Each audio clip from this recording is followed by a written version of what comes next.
এখন আলহামদুলিল্লাহ আল্লাহর রহমতে আমি অনেকটাই সুস্থ আছি। এখন আমি প্রায় ঈদের পর আমি 1 সপ্তাহ ট্রেনিং করতেছি টানা। এখন আমি আলহামদুলিল্লাহ অনেক ভালোই আছি। ইনজুরিতে ভুগতে হয়েছে অনেক দিনেই, প্রায় 15-20 দিন আমি রেস্ট নিয়েছি ক্লাব থেকে আসার পর।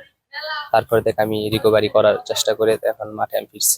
যখন ক্লাবে ছিলাম তখন আমার ক্লাব সহযোগিতা করছে, আমার যা যা দরকার ছিল রিকভারি যেই টিপস তখন আমার ফিজিও আমাকে দিয়েছে। তো আমি ওই টিপস ইউজ করেছি, ইউজ করে এখন আমি আলহামদুলিল্লাহ অনেকটাই ভালো আছি। আমি মনে করি আমাদের বাংলাদেশের জন্য অনেকটাই ভালো জিনিস আর বা পজিটিভ দিক, যেহেতু বাংলাদেশ এখন পায়ে পায়ে ফুটবল খেলাটা শিখে গেছে। তো আমি মনে করি 2-1 জন প্লেয়ারদের তার সবকিছু হয় না। তো আস্তে আস্তে ডে বাই ডে বাংলাদেশ আরো ভালো করবে সামনে। তো আমার কেরিয়ারে আমি মনে করবো সবচেয়ে বড় অর্জন ওইটাই যে আমি কিংসের হয়ে গোল করেছি। সে কিংসের মাঠেই, আমাদের হোম মাঠেই গোল করে আমি ফাইনালও আমাদের টিমকে আমরা জয় লাভ করছি। আমি মনে করি এটা আমার জন্য অনেক কেরিয়ার সবচেয়ে অনেক বড় একটা অর্জন, যেহেতু ইন্টারন্যাশনাল লেভেলে আমি খেলতেছি।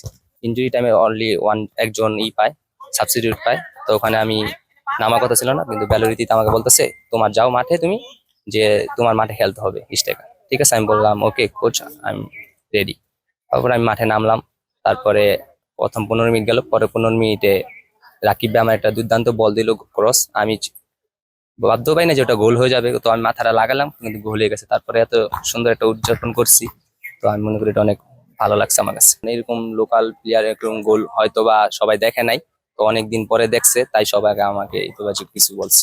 যেহেতু আমি চেঞ্জিং নামি, আমি যেহেতু আমার টিমের কিছুটা হলেও পয়েন্ট যদি আমি আনতে পারি, তো এটা আমার কাছে অনেক ভালো লাগে। আর সুপার সাব খেলতে আমার কাছেও ভালো লাগে, কারণ ওই সময় আমার অনেক রিদমটা ভালো থাকে, আমি ওই সময় মুভমেন্ট অনেক ভালো করতে পারি। তো আমি সুযোগ পাইলে কাজে লাগাতে চেষ্টা করি। আল্লাহকে বিশ্বাস করি, আমি যদি ভালো পারফরমেন্স করি আমি অবশ্যই জাতীয় দলে ডাক পাবো। যে ভালো পারফরমেন্স করবে সেই জাতীয় দলে ডাক পাবে। কারণ দেশের জন্য খেলতে হলে ভালো পারফরমেন্স করতে হবে। আমি পারফরমেন্স করবো না, আমি দেশের জন্য খেলতে পারবো না। আমি পারফরমেন্স করবো, আমি দেশের জন্য খেলতে পারবো। আর পারফরমেন্সটাই বাংলাদেশের মানুষ বিশ্রায়। আমার স্বপ্ন, আমার আম্মুর স্বপ্ন ছিল যে তুমি একসময় বাবা তুমি ন্যাশনাল টিমে খেলবা, ন্যাশনাল টিমে খেলে ন্যাশনাল টিমে এমন কিছু করবা যেটা তোমার সম্মান বই আসবে এবং কি নারায়ণগঞ্জে সম্মান আসবে। আমি চাই ন্যাশনাল টিমে যদি আমি সুযোগ পাই ভালো পারফরমেন্স করার পর, তারপরে আমি চাও বাংলাদেশে আমি ভালো জায়গায় একটা নিয়ে যেতে। খেলা নেতৃত্ব কোনো ওইরকম ভাবে প্রভাব পড়ে না। যদি আপনি প্রেশার নেন তাহলে হয়তো আপনার নেতৃত্বে পড়বে আর কি, প্রভাব পড়বে। আর যদি প্রেশার না নেন, আপনি ঠান্ডা মাথায় ফুটবল খেলেন, আপনার ওরকম ভাবে কোনো প্রভাব পড়বে না। ভারতের সাথে অনেকটাই ভালো খেলছে ফুটবল বাংলাদেশ, এবং বাংলাদেশ অনেক ভালো সুযোগ করছে, কনসিড করছে, কিন্তু কাজে লাগাতে পারে নাই। হয়তোবা নাম্বার 9 পজিশনে ভালো প্লেয়ার ছিল না, তাই। তো অনেক, কিন্তু অনেক গোল চান্স পাইছে বাংলাদেশ, সুযোগ কাজে লাগাতে পারে নাই। কিন্তু সামনের ম্যাচগুলো ডে বাই ডে বাংলাদেশ অনেক ভালো করবে আমার আশা। হামজা ভাই এখন আস্তে আস্তে ডে বাই ডে বাংলাদেশ আসছে, সে ডে বাই ডে অনেক ভালো কিছু করবে। আর তার তার তো অনেক টপ লিগ খেলে ফেলছে, তার সাথে তার অন্যকে বাংলাদেশের ফুটবলের তুলনা দিলে হবে না। ক্রিকেটের সাথে কিভাবে তুলনা দিচ্ছে আমি এটা বলতে পারি না।